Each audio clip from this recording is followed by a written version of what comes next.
कभी सोचा है कि हिंदी के शब्द कैसे एकदम जादुई तरीके से एक दूसरे में मिल जाते हैं? ये किसी पहेली जैसा लगता है ना? एक सीक्रेट कोड की तरह। तो चलिए आज इसी कोड को क्रैक करते हैं। चलिए सीधा मुद्दे पर आते हैं। ये एक बहुत ही आम सा उदाहरण है।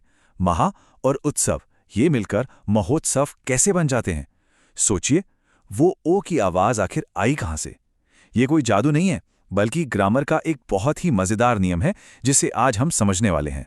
तो यहाँ पर जो सबसे जरूरी बात है ना, वो ये है कि संधि का मतलब सिर्फ दो शब्दों को साथ में रख देना नहीं है।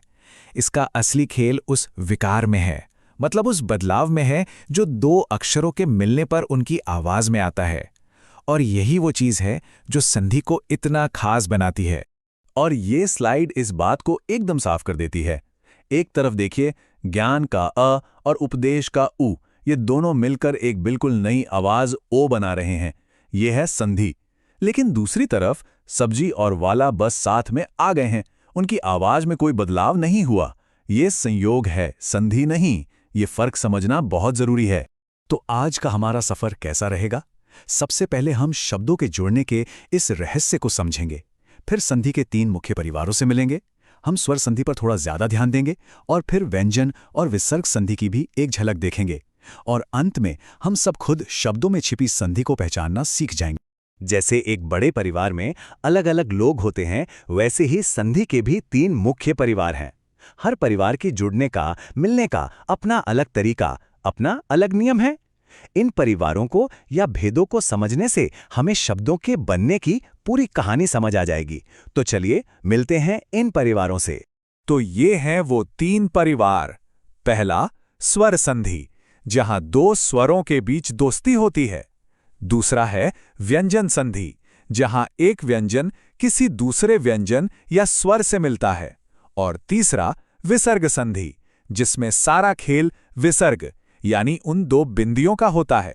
चलिए अब सबसे आम और सबसे दिलचस्प परिवार यानी स्वर संधि की दुनिया में थोड़ा और गहराई से चलते हैं। सच कहूं तो हिंदी भाषा की ध्वनियों का असली जादू यहीं देखने को मिलता है, जब 2 स्वर टकराते हैं और एक बिल्कुल नई ध्वनि पैदा करते हैं। लेकिन कहानी यहीं खत्म नहीं होती। स्वर संधि के भी अपने 5 बच्चे हैं, या कह सकते हैं 5 उप प्रकार। हर एक का अपना अलग नियम है, अपना अलग पैटर्न। पर घबराने की कोई बात नहीं है। हम इन्हें पहचानने की कुछ इतनी आसान ट्रिक सीखने वाले हैं कि ये सब बहुत सरल हो जाएगा। अब देखिए इन पैटर्न को पहचानना कितना आसान है। पहली है दीर्घ संधि। इसकी पहचान शब्द के बीच में एक बड़ी मात्रा आ, ई या उ, जैसे विद्यालय में आ। दूसरी है गुण संधि। इसकी पहचान है शब्द के ऊपर एक मात्रा वाली चोटी ए या ओ, जैसे नरेंद्र में ए और हमारे महोत्सव में ओ। चलिए आगे बढ़ते हैं। अगली है वृद्धि संधि। इसकी ट्रिक है 2 मात्रा वाली चोटियां ए और ओ, जैसे सदैव में ए। फिर आती है यण संधि। इसे पहचानना तो और भी आसान है। शब्द में य या व से ठीक पहले कोई आधा अक्षर लगा होगा, जैसे स्वागत में व से पहले आधा स, और आखिर में है अयादि संधि।